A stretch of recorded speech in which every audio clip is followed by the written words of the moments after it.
for the last year now, we've been looking at what we call the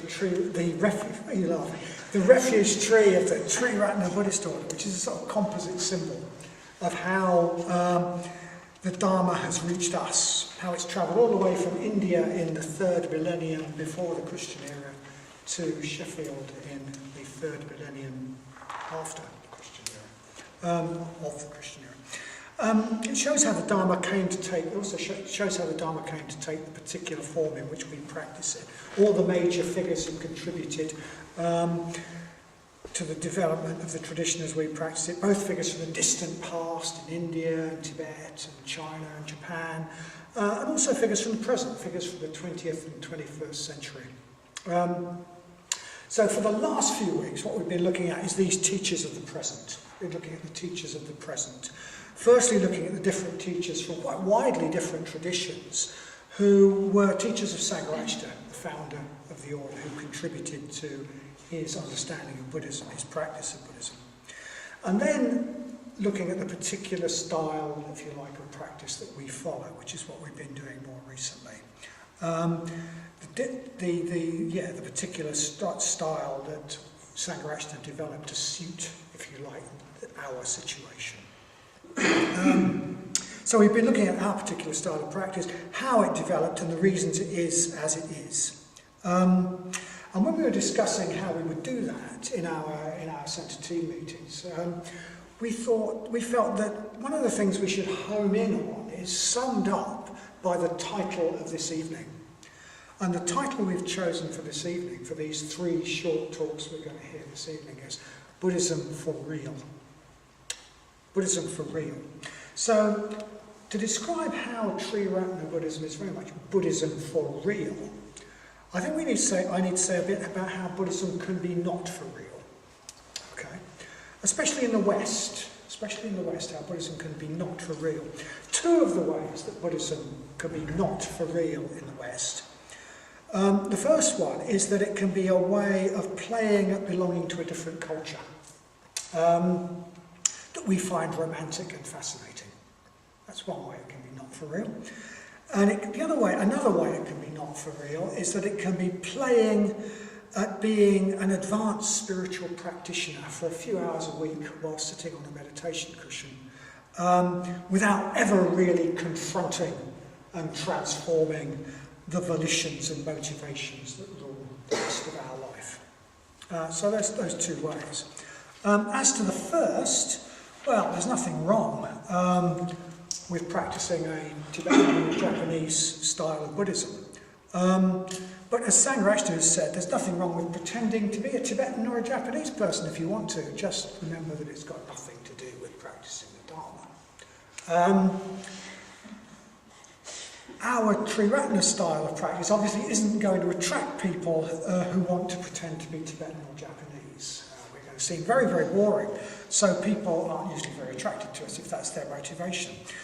But the second way of making our Buddhism not for real is the respect that Triratna Buddhism is for real is the one I want to focus on.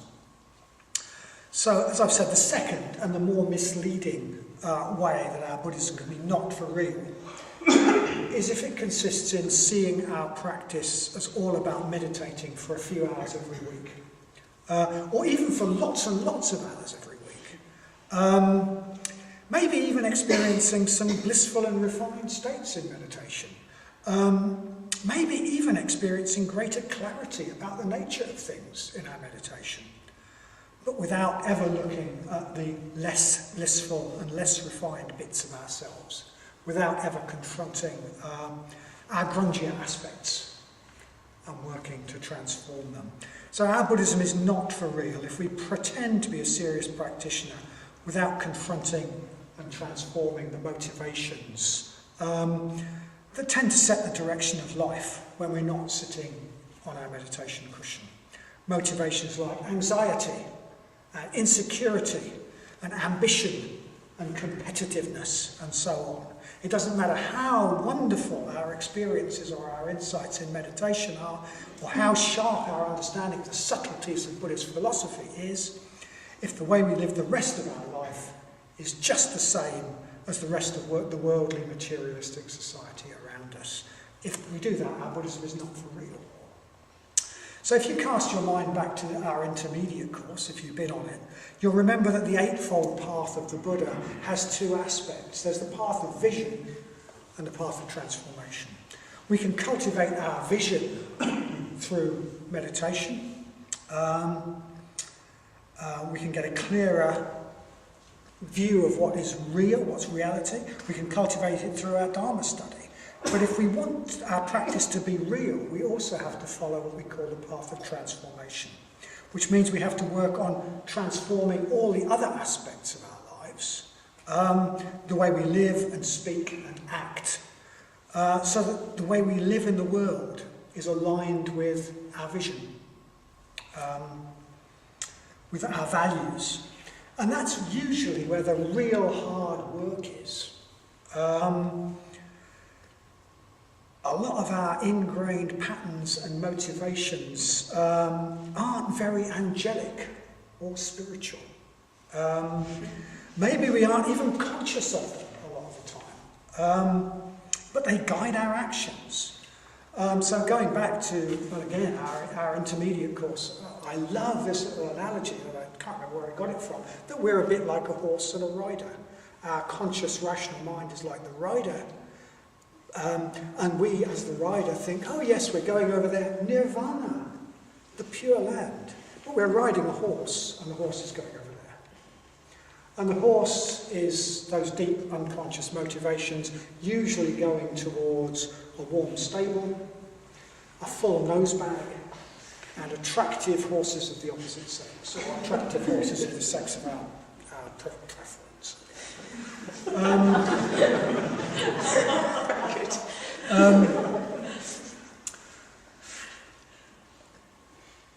So we've got to get our horse to change direction, and perhaps in our meditation our horse isn't there at all. It's the rider having blissful experiences. The horse is off dreaming of oats.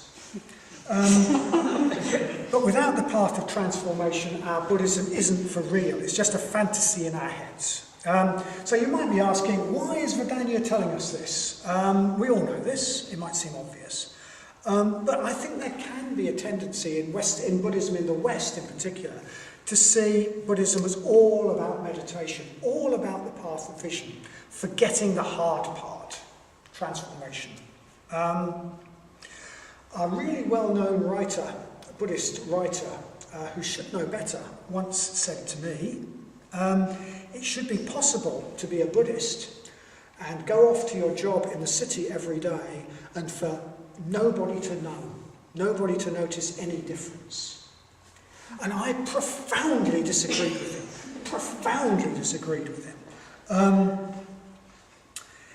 If it doesn't make a difference, what's the point? But sometimes we want, some of the type styles of Buddhism and practice in the West, it's not about making a difference, it's just about what happens in meditation. There's a Mitra who comes along here who described the reason he left his former Buddhist group was that, which was a Zen group, was that he said, well, we used to turn up and we'd sit around like patients in a doctor's waiting room. All of us talking to each other, and then the leader would turn up and we'd all go in and we'd meditate. And then the leader would come out and have a fag and we'd all go our own ways and we never saw each other after that. And he said, well, it wasn't very satisfactory really. It was just all about what happened in the meditation. And I mean, I've had experience of this. When I first started practicing, I had some really great meditation experiences. Come around sometime and I'll tell you about them. I pretty much thought I was enlightened. I had some really great meditation experiences. And but I had this vision a bit like, after I'd been practicing a while, I had this vision that what I consisted of was a plank in the mud attached to an elastic band. And what I've been doing, I've got the elastic band and I've gone.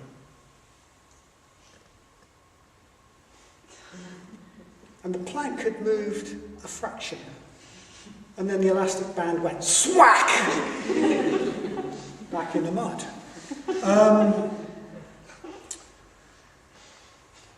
We need to move the plank, not just lift not just lift the elastic band. And moving the plank's not glamorous work. It's not glamorous work. Deep ingrained motivations and patterns, well, they're not much fun, and they usually aren't activated in meditation. We can be a different person in meditation. They only come up when certain buttons are pressed, usually by the people we live with and work with, or by objective situations that have to be dealt with. So to transform ourselves for real, to practice Buddhism for real, we need to practice in real world situations with other people. We need to make our living situation and our work situation part of our practice. To do this, we need situations where that's possible, practice situations where that's possible. Practice situations where we bump up against other people and real objective situations, but where we're supported enough to stay rooted in our Buddhist practice. And the most effective way to get that is to live and work with other Buddhists, where our buttons do get pressed. So this reason is an important aspect of why Triratna Buddhism is Buddhism for real. But we do try to set up real-world situations in which Buddhists live and work together. Okay, we prioritise sangha, Buddhist centre, building sangha and Buddhist centre, which is one way. But more than that, we also set up communities where Buddhists can live together with others, and team-based, what we call team-based right livelihoods, where Buddhists work together with others. And in all these ways, I mean, with this emphasis on real communication with others, really discovering who we are, perhaps working with others, perhaps living with others, what we see is that people really do change. It is obvious if you work around a Buddhist centre, people really, really change.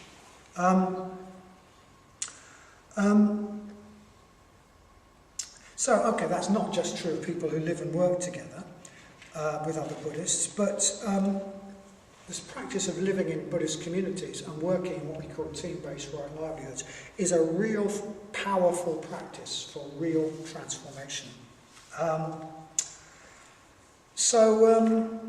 Tonight, we're going to have 3 short talks on aspects of this. So, for a start, Kate is going to talk to us about community, living in community as a spiritual practice. And to round off, Maitridasa is going to talk to us about team-based right livelihood as a spiritual practice, or work as a spiritual practice. But I certainly wouldn't like to give the impression that those are the only ways we can make our life a spiritual practice. So to balance the question, we're also going to have John and Cathy, who happen to be married to one another and work in the world, to talk about, well, family life and working in the world as the way we can make our life part of our practice. So, so first of all, I'd like to invite Kate to talk a bit about how living in community can be a spiritual practice. Okay, so I'm going to talk about community as practice. And before I start my talk proper, I just want to acknowledge Terry and Alice, who I live with, who collaborated on the content of this talk. And also just to acknowledge that they're both deeply inspiring women who make living in community a real joy, actually. So what is a Buddhist community? And why do we have them? So a Buddhist community is when a number of Buddhists decide to live together. So we have one upstairs here, in fact, through that door. We have the women's community, which is down the road. And we have a mixed community up in Crooks. So why would Buddhists want to bother living together? Why do we do that? So when I was thinking about this, I thought about our protocol. So we have a protocol in our community, which we slightly pinched from the men's community, so I think they have the same point in their protocol. And I think this sort of, it brings the heart of the matter to light for me, which is, all who live in the community are dedicated to following the Dharma, particularly as interpreted by Sangha, and are dedicated to living together in such a way as to bring these teachings alive in each other. So in creating the community, we wanted to create a supportive and conducive environment for our practice, to make our practice of the Dharma more central to our lives by living with other people who shared our values and our aspirations and who could encourage and support us and who we could do the same for them. But as I was reflecting on this, I became quite clear in my mind that the bare fact of living with other Buddhists does not make a community. It takes more than just living in the same house. For me, community feels like a living thing that continually needs to be brought into existence by the sustained efforts of all the members of the community. And it isn't automatically generated by just living in the same house. And there have definitely been times in my experience of community when it's felt more like a community than other times. Without the sustained effort, it just drifts into being a shared house, but a well-functioning community feels a lot more than just a shared house. So how do we bring this community into being? So as a community, we've set up conditions which make it easier for us to practice, to deepen our personal and collective practice, a Buddhist practice. It supports our practice to develop, and it helps us avoid the things which pull us away from our practice. So I'll just give you a little list of the kinds of things that we do. So in our community, we begin and end each day together. We meditate in the morning, do a bit of chanting, and we end the day together by transferring our merits. We have a kitty with not quite a totally shared purse, but we have shared money for food and household items. We cook for each other and we eat communally. We have a shared responsibility for household chores. Once a week we have a community night where we come together, we report in, where we tell each other how we are, what's going on in our lives and our practice, and then we go on to do other things like maybe some puja or some study. And we have fun together, we do nice stuff. And we also choose not to do some things. So we've made some choices about things we don't want to have in our community. We don't have a television, and we don't allow alcohol in the house. And those are things that we've decided to do because they support our ability to practice. They make it easy for us. So why is living in community a spiritual practice? And I'd just like to say now that all communities are different, as far as I understand it. So I can only talk about my experience of living in my community. Other people might have quite different experiences. So with that proviso, there's 3 areas that I'd like to touch on about why I find community living so inspiring. So the first thing I'd like to mention is communication. Living in community is a real practice of communication. And when we were setting up the community a few years ago, we had no idea what we were doing. We just completely made it up as we went along. But we always were very clear with each other that we were committed to communicating about everything, every issue, as and when it arose. And that would be, in a way, the bedrock of our community. And it has really felt like that to me. And in a way, the communication feels like the most basic requirement of all of us as community members.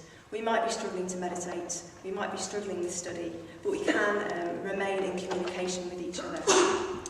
And that communication feels so central, deeply central to the community project, that I feel that to the extent that we're communicating, we are bringing that community into being. And to the extent that we fail to communicate, to that extent we fail to bring the community into being. It feels that important. So it all sounds a bit heavy. So how does that manifest from day to day? So generally it just involves being honest about how we are. So not hiding bits of ourselves away from each other. And this requires enough awareness of our own mental state so that we can express these to each other and not unconsciously take out our anxiety or our grumpiness on our fellow community members. So actually owning how we are. I find that communication in community becomes a particularly demanding practice when how I am is actually not very happy with the community. So it's maybe something that somebody's done in the community or the way that it's going. And I've found, especially in our community, maybe because there's so few of us and because we also work together, that it really can't bear to be any elephants in the room. It just doesn't work, it's so obvious, it just comes out in some other way. A very tiny incident creates this really weird dynamic that just exacerbates the whole thing. So we have to be quite brave in our communication and really engage with each other straightforwardly about how we are. And often this will simply be an owning of our own reactions or our own mental states, which can be quite humiliating. And sometimes it will be more involved and it will involve a discussion about our conflicting preferences and how we want to do things in the community. And personally, I find these kinds of communications quite scary because they're a potential area for conflict to arise, and I find conflict very scary because for me that's associated with a fear of rejection. And I also find it scary bringing myself into a position where I'm not necessarily going to hear nice, lovely things about myself all the time. My ego isn't always going to be massaged. And so my natural tendency is to try and avoid these kinds of communications. But you can't in a community, you just cannot avoid them. Which is a very good thing, actually, because I found that when you do engage in those kinds of communications, they're just extremely valuable. Those kinds of communications have helped reveal views that I have, blind spots that I have that I wasn't aware of, and helped me to get a much more realistic and rounded picture of myself, in the good ways and the bad ways. And I always feel that when I've engaged in that sort of communication with somebody else, I feel like our relationship has deepened and strengthened as a result of that communication. And I've also found that having my preferences not always being catered for actually isn't the end of the world, amazingly. So also in community, as well as this sort of more critical feedback, we're also in an ideal position to offer each other support and encouragement. And I think that our community is particularly strong on this, actually. And these women see me at my worst and my best, day in and day out, first thing in the morning, last thing at night. So if they tell me that they think that I have a quality or they think that I've changed, I can really take that seriously. And it gives me confidence in my practice. So that's something that we can do for each other in our communication. And more generally, it's just really lovely to be in an environment where the speech precepts are kept and we support each other to keep them, which isn't always the case in the world. We help each other to avoid, say, harsh speech or gossipy speech by picking each other up on those things when our communication degenerates, and at least hopefully not colluding with each other. And visitors have commented when they've visited us about our speech and how it's quite meaningful and intense, actually. And I find this very energising, because I also find meaningless communication and frivolous speech quite de-energising, quite draining. So it's the opposite of that in our community, which is lovely. So that's communication. So secondly, I'd like to talk about integration, so the practice of integration. So one of the most striking things for me when I first moved into community was this sense that there was now nowhere to hide. I couldn't just now go home and shut my door and think, well, I don't have to think about ethical precepts now. I don't have to think about meditation, I'm at home. In fact, it was quite the opposite, because the whole reason we were living in the house was the precepts and was meditation and was our practice. So it brought it smack bang right into the middle of my life, which is actually where I wanted it to be. So it felt very, very integrating, as well as being a little bit scary. Very integrating indeed, because now there was no conflict between my practice and my aspirations as a Buddhist and my home life. And in fact, my home life was supporting those aspirations.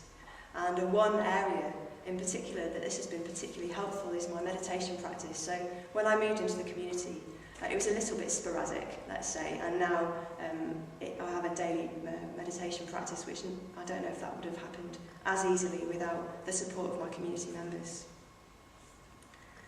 Terry described this integrating aspect of community life as more actively saying yes to wanting to change.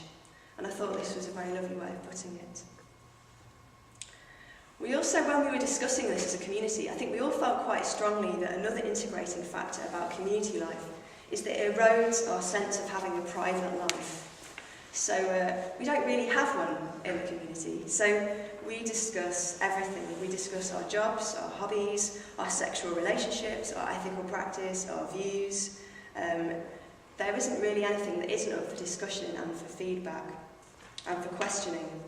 And personally, I've definitely had a sense of my own private life shrinking and becoming much more transparent to my community members, and thereby becoming much more transparent to myself, because if you can't hide yourself from other people, it's very difficult to hide yourself from yourself. And this has just been really liberating and really joyful, because it's painful to live behind walls, and it's very joyful to feel more in communication with other people.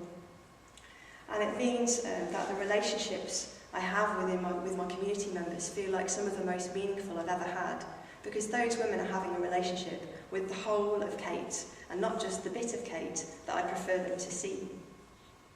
And it also means that those bits of myself which come to light, I'm able to start transforming, because awareness is the first step to transformation.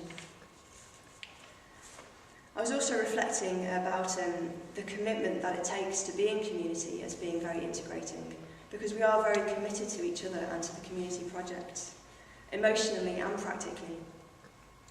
And we can't just decide, actually, this is a bit difficult, we're off, I've had enough, can't be bothered with you lot. We just can't do that. And I think we've all had moments where we would have liked to do that, but we can't. And that's what makes it such a demanding practice, and that's what makes it so rewarding, that we stick with it, and we experience the fruits of that commitment. We experience the deepening of our relationships, the deepening of our communication, the deepening of our affection and our care for each other. And watching each other transform and grow is just very, very inspiring. So it's integrating being in a community, but in a way, as a Buddhist, we're trying to go beyond the self that we're integrating. So that's a third area that I'd like to touch on. So community is a practice of going beyond self. So why is it such a good practice in this way? Well, it might be obvious, because in a community, we need to be constantly prepared to go beyond our own endless needs and wants and preferences. And we have to take each other into account, and we don't get everything our way. And a big inspiration for me has always been the Anuruddhas. So they were a community of Buddhist monks who lived at the time of the Buddha. A very harmonious community. And Anuruddha once told the Buddha about his community members, "I think, why should I not set aside what I am minded to do, and do only what they are minded to do?" So I found this really inspiring, and I've constantly asked myself since I've been in the community, why should my preferences be more important than those of my friends? Why should I get my own way? And this applies to every aspect of community living, right from what communal practices, formal practices we choose to do as a community, right to what do we do with the washing up bowl when we finish washing up, which I've got to say was a bigger source of conflict than the meditation. So there's discussion and compromise at every turn. And it's the practice of realising that I am not the centre of the universe, that other people's experience and preferences are equally valid, and that everything that I think is not always right. And I think that living in community has made me much more flexible and much less self-centred, actually, as a direct result of living in community. Also, in relation to going beyond self, community has also been a really great opportunity to work on the generosity precept. So I've historically found sharing and giving material possessions quite challenging, and living in community has been a great opportunity for me to learn to share, especially things that I've been particularly attached to, like my car and my computer, just learning to let those things go, and to really start connecting with a sense of freedom and liberation that comes with loosening those attachments and just not caring. Yeah, of course you can have my car, why not? And also noticing that comparatively things that I am still very attached to, ironically like my Dharma books, that I do feel quite a pull when someone borrows those. And I'm hoping that another few years living in community will loosen that. So keep on with it. And also to practice a more emotional sort of generosity. So stepping outside our own emotional states and preoccupations to try and connect and empathise with our fellow community members. And this has been a particularly big working ground for me. When I moved into community, I found it really hard to not drown in my own states and to reach out to how other people were, or even care how they were, actually. And this is not a sustainable attitude in a community, and it's had to go. And I think that this has been one of the most challenging parts of living in a community for me, and definitely one of the most transformative. I don't do that so much anymore. I suppose ultimately this aspect of community comes down to metta, generating metta. And Bhante calls this the vigorous expression of an imaginative identification with other living beings. So in community, this imaginative identification comes out in all the small and the large acts of living together with other people. So looking after each other when we're poorly, making food for somebody that you know that they really like, putting out somebody else's washing when it's finished in the washing machine, asking each other how our days were. Even just cleaning the house and tidying up after ourselves demands this kind of emotional, imaginative identification, because we're having to constantly bear each other in mind and think, what will my friend think? How will they feel if they get home and the kitchen is upside down, or the dining room is really messy? And I suppose ultimately we're trying to learn to care for each other as much as we care for ourselves, which is a big ask, but living in community is a really good start to learning that. So I'd just like to conclude by recounting a memory that I have of being in a discussion group. And there was a woman in this discussion group who was expressing quite an amount of frustration about how it was difficult to live the Dharma life in the world because of the pulls away from the Dharma, work and relationships and society, almost like a river pulling her away from her practice. And I remember this really clearly because I thought, well, my life isn't like that. That is not my experience. My experience is that my life carries me towards my practice, and living in a community is a massive part of that. The momentum of living in a community is such that it's a real effort not to engage with your practice, and in a way, you have no choice about whether or not you engage with it. And I think that living in a community has been probably one of the most transformative practices that I've engaged with since I became a Buddhist. So if you have an opportunity to join a Buddhist community, I'd really, really recommend it. And don't think that if you have families, or you're married, or you have children, that excludes you. We all have opportunities to get away, even if it's just for a weekend, with the sangha to Lockabrook, or Duke's Barn, or Taraloka, or Pamaloka, to live in a community for just 2 days. And if it's just 2 days, it will still transform you, because community living does transform you.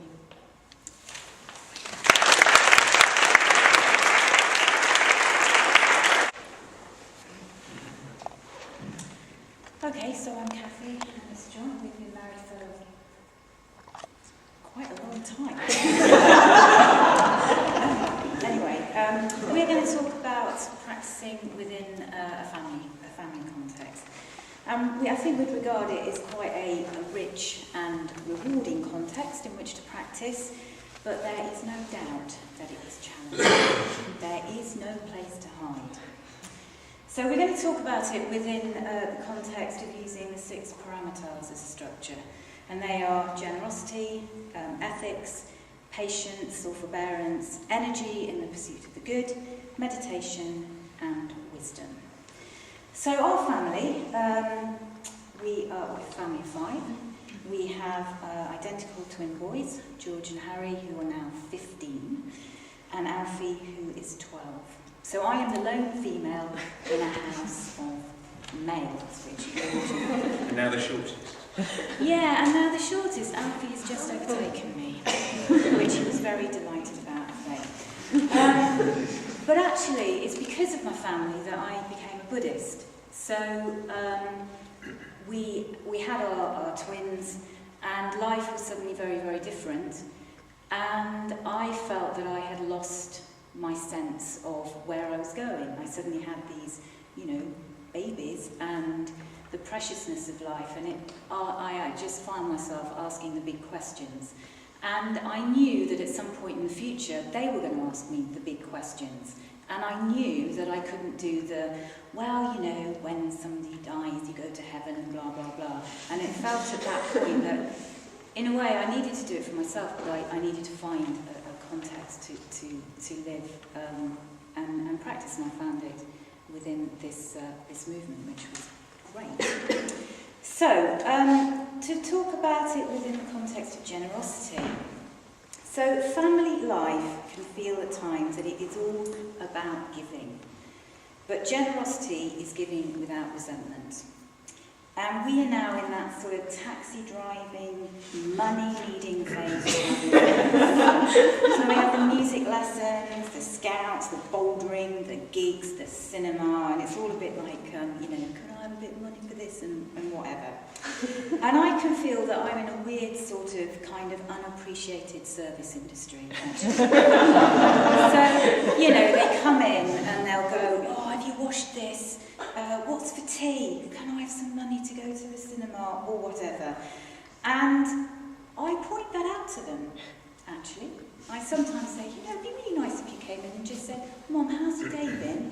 But I equally can see that that's a new phase we're moving into, and that I can use it as a way of practicing my generosity. And actually,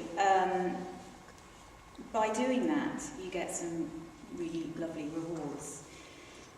So for me, driving my children, and normally it can just be one of them, is a great opportunity to sort of tap into where they are, how they're doing, and for them to ask things that sometimes come out of the blue and can be a little bit difficult to know how to handle. For example, one of my sons going, you know, Mom, have you ever taken drugs?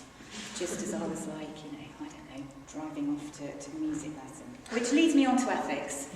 As already said, there is nowhere to hide in family life. Your aim is to live as ethically as possible and to humbly acknowledge those times when you don't. Especially when your youngest says, you're not being a very good Buddhist, Mum, are you? Which he does quite a lot, as I lose my kindliness as we're trying to get him out in the morning. All the times he has reminded me with the well-worn phrase, Mum, how would you feel if that was you? Not very kind, is it? So one parent this evening, we're there with Alfie, and one of the teachers, I was so exasperated by their complete lack of knowledge about our son. It was almost as like they were sitting there saying stuff about somebody who had no idea who was in front of them. Actually, Alfie's response was, well, you know, he's a new teacher, Mum. He's probably feeling a bit nervous. And I was like, it kind of just stopped me in my track. So, you know, we have constant reminders of how we're doing with our practice and our So, you know, we do the discussion thing, we have dinner together and we discuss things. And I suppose what we try and do is foster sort of that openness and receptivity to ideas and things. And it's very much two ways, and it's not just us saying, oh, you should do this or believe in that. It's very much, we feel important that they get an opportunity to, you know, be part of all of that. Right, well, like Cathy, I came to Buddhism after the children were born, but after Cathy, so I can remember finding candles scattered around the house with cushions by it, and it took me ages to work out what it was all about. But anyway, I became intrigued and came up here about 8 or 9 years ago, and I think a bit like Cathy, I think a prime motivator was really the family life, you know, and coming here to see a bit more meaningful things. So I'm going to talk a bit about patience, and this obviously, in the context of a family, is a big one. And forbearance is often seen as meaning not getting angry, and children do press every button that you possess. You know, they can seem inconsiderate, they often don't appear to know when to stop doing things, they seem to be sometimes selfish, and other times they're just plain messy, trying to help the wall. The classic one is to leave all their bags around the bottom of the stairs you can't actually get up. So this is all sort of regular daily family life. Losing your temper, actually within a family context, can sometimes be only too easy. So obviously this is an important one to watch. Of course, patience is more than just not losing your temper. It's more than just being stoical. It's also taking the challenges that you face with a sort of positive attitude. The Dhammapada says forbearance is the greatest training. Well, you get plenty of training in the context there, that's right. The other thing you get plenty of reminders about where you really got to in practicing patience. So sometimes you can come off the cushion feeling calm and loving towards all beings. And then you go downstairs and the children are arguing with one another and you find yourself back to where you started. Another aspect, of course, of patience is tolerance. And again, in the family context, as in anywhere else, tolerance is not some vague, woolly idea of putting up with anything. You don't tolerate all views or all behaviours. And you need to be very clear about a simple set of sort of ethical precepts. And as Cathy says, we do have endless discussions over dinner about all sorts of things along those lines. The next parameter I want to talk about is vigour or energy in pursuit of Buddhist practice. Having children, as any parent will tell you, is physically and emotionally exhausting, particularly when they're young. They disrupt your sleep, I would say permanently. They generate a huge amount of hard work, cooking, washing, changing nappies, and when they were young, so many nappies, I don't know how many thousands we've changed. And they in turn take very little account, as Cathy said, of your mental state, or where you are, how tired you are, whether you really feel like doing it. As they become older, they become more aware of you and your states, but nonetheless they continue to be demanding and tiring in so many ways. So having a family means you have less time for practice, makes you more exhausted, and it also can create all sorts of negative states like resentment and guilt and all these things that sort of drain you of your energy.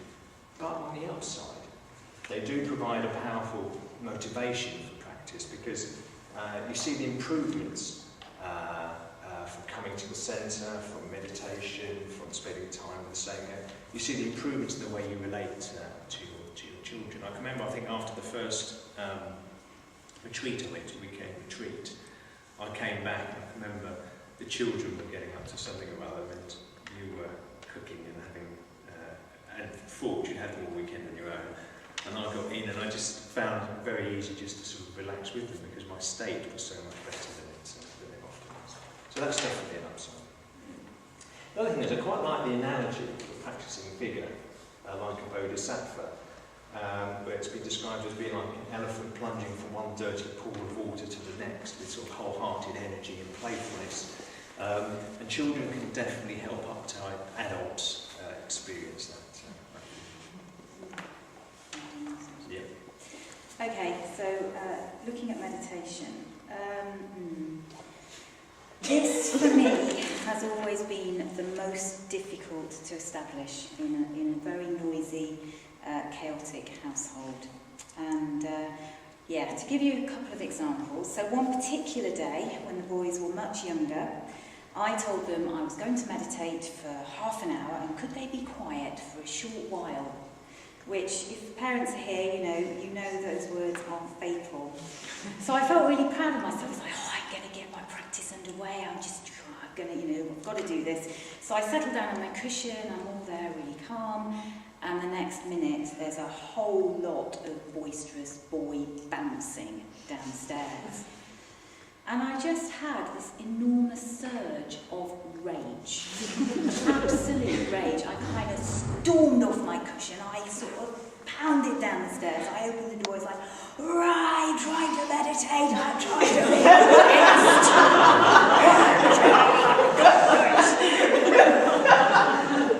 And that moment of realisation of like, oh my word, what have I just done? So much for those, it would have been far better not to have even tried to sit on a cushion. Too painful. Time has, passed, and the boys have got better at seeing us go off. We've got a little space in the garden now, which is great. So it's a bit like quite a distance from the house. Far away as you can get. Yeah. I can still hear them singing though, and playing guitars. But anyway, and I remember again, saying I'm just going off to meditate, and I, sitting there, getting into a nice sort of state. And then I was kind of aware of a presence. And when you just like, you're sort of, noticing. So I open my eyes and there's one of my sons standing on the lawn watching me.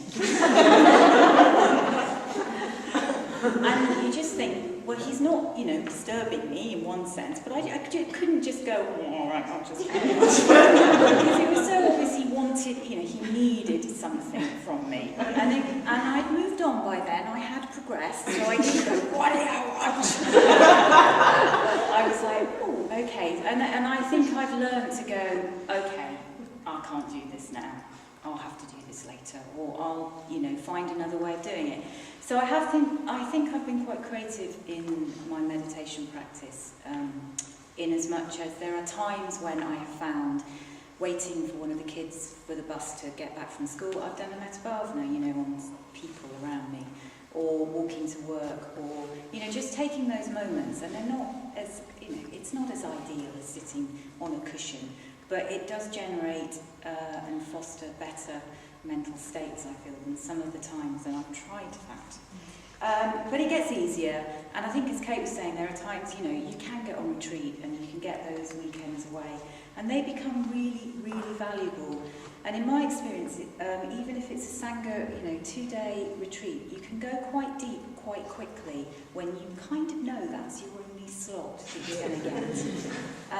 And I think one of the things that we, family, rich, engaging, fantastic sort of area to practice in, but you do lose out on those retreats, and you do, obviously with both of us, there are times when there's a conflict on who gets to go on the retreat, who's going to be at home with the kids, but we work through that, don't we?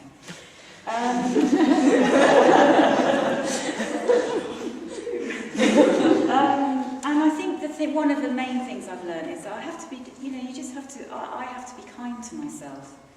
It's really, really easy to go, I'm rubbish at this, I can't meditate, and I've just lost my temper, and Alfie's just told me again that I'm no good. And it's at those points where I just have to, doses of kindness, and I'm doing okay. I'm doing all right. We're getting there. All right. You're indeed. I think so, yes. So, right, on to wisdom. This is the last one. At this point, I think I was hoping to say something profound about conditioned co-production, or shouldn't it, or something like this. And I'm sure there are indeed profound things to say about those in the family context, but I think I'll stick to some more obvious things. As Cathy said earlier, children can challenge your Buddhism by asking you some pretty tough questions. So here are two from our youngest when he was just 9 or 10. One is, what happened when the Buddha died? That's obviously important to him. Not easy to answer. The other one was, when you're enlightened, and I like the when bit, will you still love us more than other children?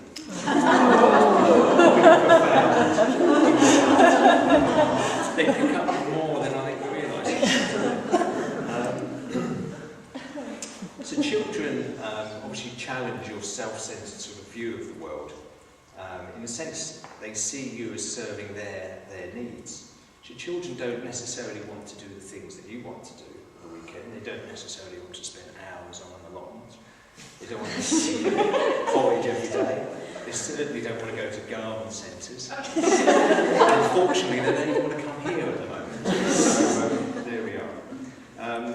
So you have to factor in their needs and what they want to do, and these seem to be accumulating. With the Scouts and the what have you. The latest is bouldering, although I quite enjoy that, but it's a bit expensive. Because in a sense your happiness depends on theirs. When you're living in a family, like in a community, you're very aware of how sort of interdependent we all are, and an unhappy child will let you know that they're not very happy. So taking that into account in your day is important, and if you don't, it will very quickly impact on you. And certainly I found, particularly when I was younger, the days that I woke up and had strong objectives about what I wanted to achieve for the day were the most unhappy days. And the better ones where I was a lot more relaxed and went with the flow and went with what the children wanted. And the last thing I just want to talk about, which is the other certainly one of the many big lessons from having a family, of course, is impermanence. On a daily basis, of course, you noticed the moods of your children change, and one minute they could be unhappy and happy and so on. Just as I say with adults, but you're observing it in a way that's quite informative. But I guess the main thing is with children, of course, is the way they grow up and how their needs change.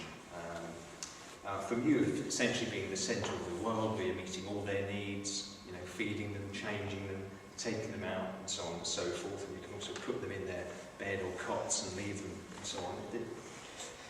To them, over time, obviously becoming increasingly independent, and also the consequence moving away from you.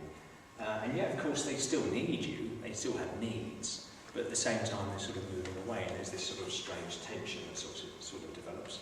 And also, there starts to develop inevitably some resentment on their part towards you as well, particularly as our children grow into teenage years. But the other thing I've sort of become aware of course, is that, I mean, our eldest two are 15. In 3 years' time, they'll be 18, and there's a good chance they'll be gone. And 3 years, when I think about it, is nothing given the 15 years they've already had. So, in a sense, the stage we're at the moment is not going to last very long. You know, it's something we've got to enjoy and make the most of while they're around, because in a few years' time, they'll be gone. It's a whole other sort of phase of their life will be over. So having a family, I think in many ways, is sort of like a microcosm for practicing sort of Bodhisattva ideal. That's something I've always strongly related to. So in a sense, you learn to love in a way that you never thought was possible. Certainly for me, when you have children, and as the Buddha says, it's like the strength of the love is like a mother's love for her only son, which is an incredibly powerful thing. But you also have to learn to let go. And this can be very difficult, and I'm sure they're ready for when they finally leave home.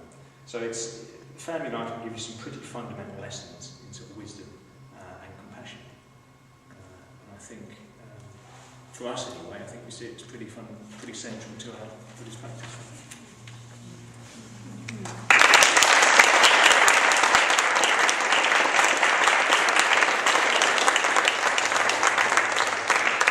So many of us spend a lot of our lives in working situations. The fact is that these days most of us need to work to make money. But there are other benefits of work too. Work is a way for us to engage our energies rather than letting them drain away. And it's also a chance for us to learn about ourselves in relation to others. Some of us may be lucky enough to have a vocation. Work that expresses the deepest and best in us. That is clearly of benefit to others, and work that we're just really happy to immerse ourselves in wholeheartedly. We may even be lucky enough to feel completely unhindered by institutional bureaucracy and workplace conflict. But very often we find ourselves in work situations which seem somehow at odds with our Buddhist practice. The work may not be very meaningful. Or we may be around people who behave in ways that make practicing the precepts quite difficult. We may feel like we're having to go against everything that surrounds us. It's a bit like we're on a running machine, we're just sort of running to stand still. But whatever our work situation, it's clear that it's certain that it will be having a big effect on us, positive or negative, for better or worse. In the old days, in times gone by, so I'm told, the effects were likely to be physical. So, for example, you might be able to tell a tailor because they might be slightly hunched or have eye problems. Actually, in India, it's true today. I can quite often tell a rickshaw puller because they've always got very thin, muscular legs. But these days, for us, the effects are more likely to be mental and psychological. States of anxiety, stress, ethical conflict, boredom. So as Buddhists, for all Buddhists, it's important for us to slowly adjust our compass so that our work is more governed by ethics and vision and less by money, worldly ambition and security.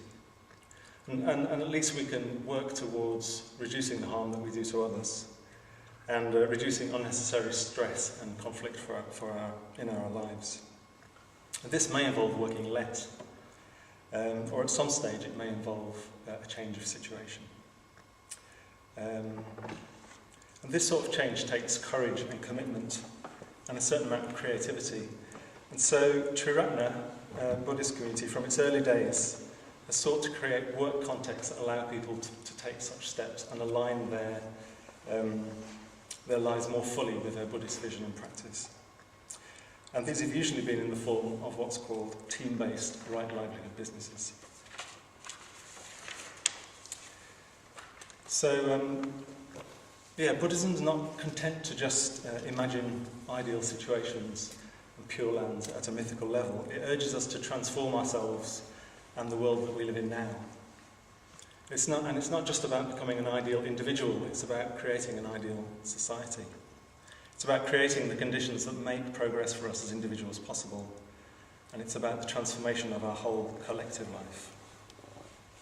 So team-based right livelihoods are teams of committed Buddhists, practicing collectively, working as closely as possible in accordance with the ethical precepts, cooperating and engaging with each other for the benefit of themselves and the world and for the good of Buddhism. And usually the underlying principle for these businesses is give whatever you can and take only what you need. Give whatever you can and take only what you need. So there's some examples of this in Sheffield. So we have a shop in Orchard Square called Evolution, which is part of a Buddhist business called Windhorse, which has shops all over the country. And there's a team of Buddhists who work there. We have an educational project which does work with schools, which was started by Kate Arrowsmith, and that's called Still Learning. And in a different way, the team that runs this centre runs according to those principles as well. And at some point we hope also to have a charity shop run along the same lines. So what is the aim of these businesses? So mainly I'm going to be drawing on my experience of working in the shop. So I worked in the shop from 2005 to 2011. I was recruited during my introductory course, and second week it was advertised. And I can safely say it's what kept me interested in Buddhism, actually.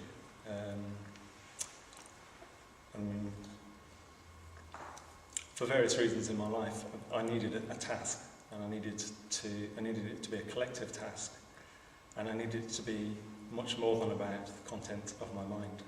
I'd spent a lot of the previous year looking at the contents of my mind, and I'd had enough of it, and I wanted a task, and that was the shop. And I think I might have drifted away from the centre if the shop hadn't been there.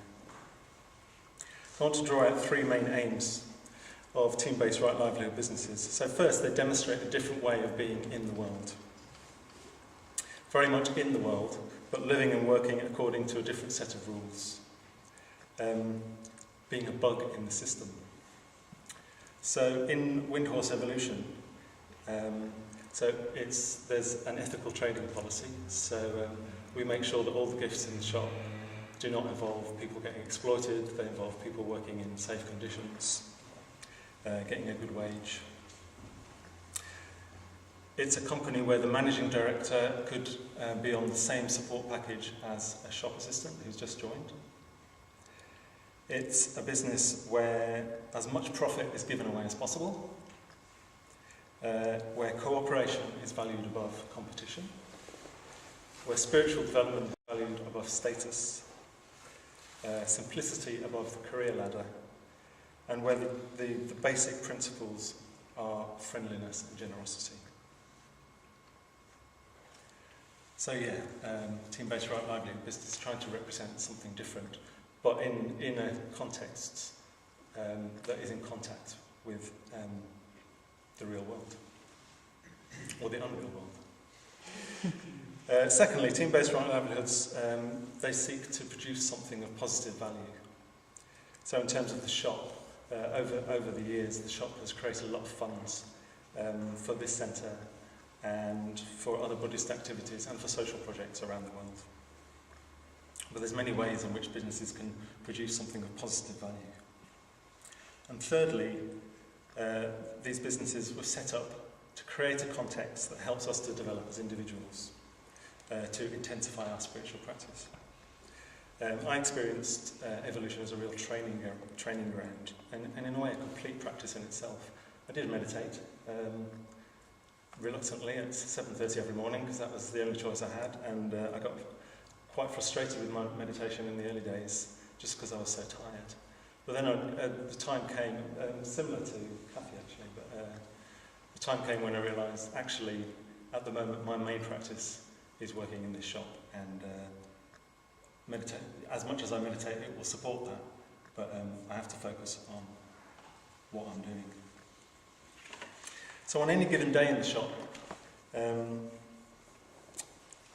any of the aspects of Chiratna's system of spiritual practice could be touched. I'm going to remind you of those from the previous flipchart. So Bodhi and I will be able to talk on these.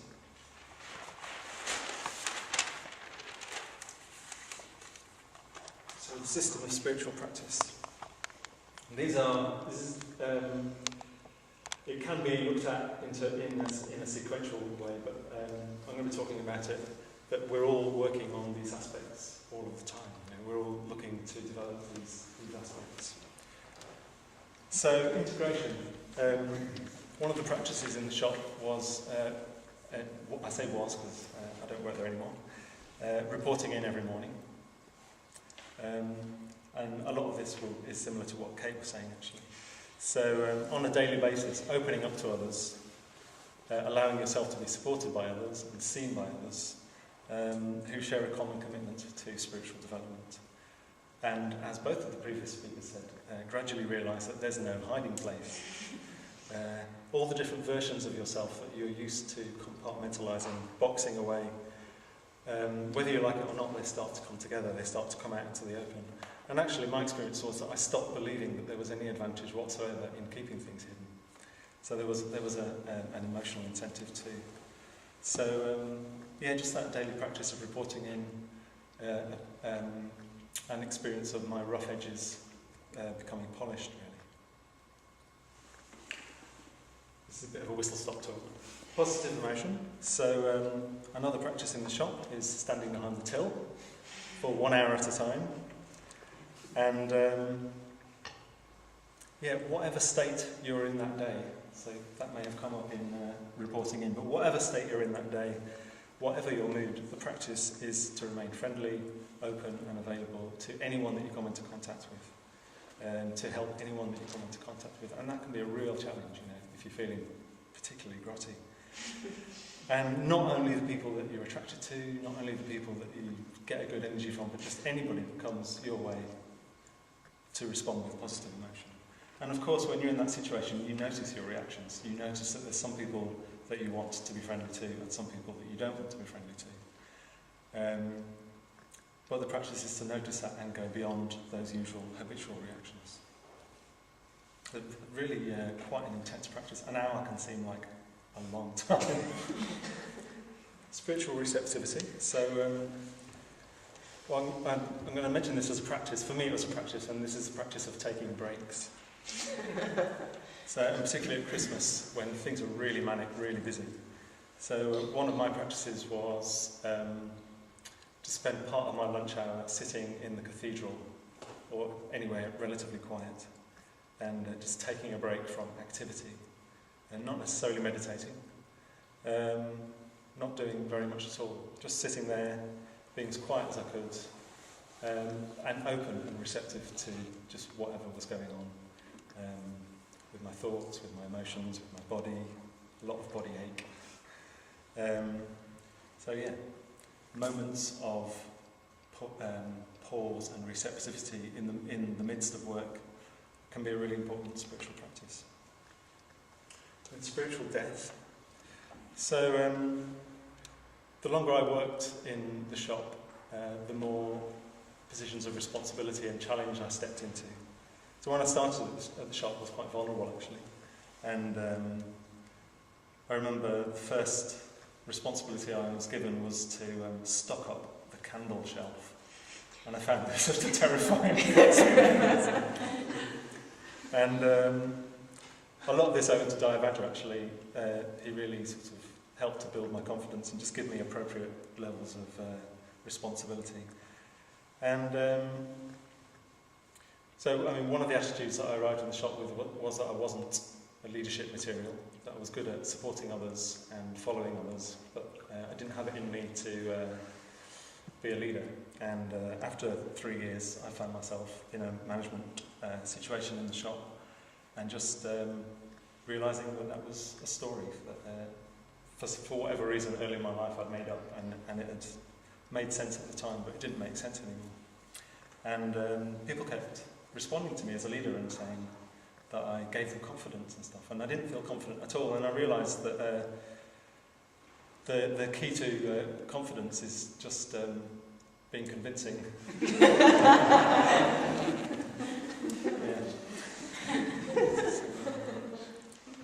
So, and another thing, another old attitude I had was that I didn't have an artistic bone in my body. This was a throwback to school, where I used to get good grades for every subject except art, and I think I just had a really malicious art teacher who liked to be the only one who gave me a C in my report book. And ever since that time I just thought, I can't do art and stuff. And I eventually found myself in the position of window dresser and a person who makes a shop beautiful generally, and really enjoyed it, and I really sort of felt myself expanding because I'd entered that role. So yeah, taking on responsibilities, new challenges, it really shines a light on your habits, your views, your insecurities, your old stories, and it gives you support to go beyond these, to let go of holding parts of yourself back, to allow old ways of being to fall away. So above all, I think team-based right livelihoods, there are supportive contacts for the process of radical transformation. And then spiritual rebirth. So at the end of each day in the shop, we would transfer our merits. This is a ritual that we'd go through where we're transferring our merits, transferring the merits of all our actions that day for the alleviation of the suffering of all beings. So very much expanding that day out into a much bigger context. And this was a really important part of sustaining interest, really, and sustaining motivation in working in the shop for 6 years. To sort of see myself in a new way, in an expanded context, to see myself as part of something bigger, connected to and inspired by higher ideals. So if I'm honest, working in a gift shop can be quite dull at times. It can be quite dull. A lot of opening boxes, taking things out of boxes, putting things on shelves. The work itself is not intrinsically fascinating and exciting. In a different situation, it would be very hard to get out of bed for. So I made it sort of a conscious practice to try and open up to a more mythic context, to see the work in a different way, just not to see it as going into a shop and doing mundane tasks. So it would be things like seeing myself as part of a team of wild horses holding the 3 jewels high in Orchard Square. There's a group of us that used to, once a week, we would walk into the shop together. We had a slow, mindful walk, and just used to think of us as a sort of band of spiritual friends going into the high street to build a better society. By seeing myself as one facet in a shining jewel in the dung heap of meaningless consumerism. Do you like that one? And as Subhuti says it, by seeing ourselves as heroes going into the belly of the beast to bring back some gold. So yeah, just in different ways, connecting to higher ideals and seeing myself as part of a much more expanded context. So maybe we're not in a position to make such big changes to join team-based right livelihood businesses, to take the plunge. But we can still support these contexts for others. So we can help out in the shop, particularly nearer to Christmas. A lot of help is needed with unpacking, so we get huge deliveries at Christmas. So there's a lot of unpacking to do, which the existing team finds it difficult to get through. By helping cover really busy periods at Christmas, particularly lunch hours, or even just dropping in, doing your shopping, offering words of encouragement. All of those things can be very supportive. And there's a notice, spot the setup, there's a notice down in the kitchen at the moment where you could sign up for any of those things. So if you're interested in going into Evolution, getting a bit of a dose of team-based right livelihood, you'd be very welcome and be very appreciated. But we can also help just by being part of this sangha, by being part of the generosity economy of this centre. So the sangha as a whole is trying to exemplify the ideal society of the future. So to the extent that we're involved, engaging and contributing, we are supporting the existence of team-based right livelihood businesses, which are pockets of sanity, pockets of spiritual growth in the world, very much in the world, but enriching the world and challenging the world.